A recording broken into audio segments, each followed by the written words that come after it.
যে হলুদ 2 চামচ হলুদ দিয়ে আর এখানে স্বাদ মতো লবণ দিয়ে এটাকে ভালো করে মিক্স করে মোটামুটি 10-15 মিনিট রেখে দিতে হবে।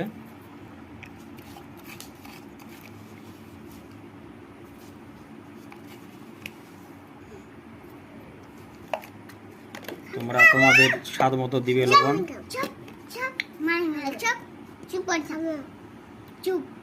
এই যে লঙ্কা গুঁড়ো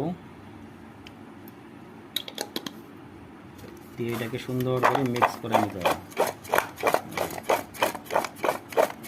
এইভাবে মিক্স করে মোটামুটি 10-15 মিনিট রেখে দিতে হবে। আর তারপর আমরা ওইদিকে উনানের দিকে যাব, ওটা আবার উনানে প্যানটা রেডি করতে হবে।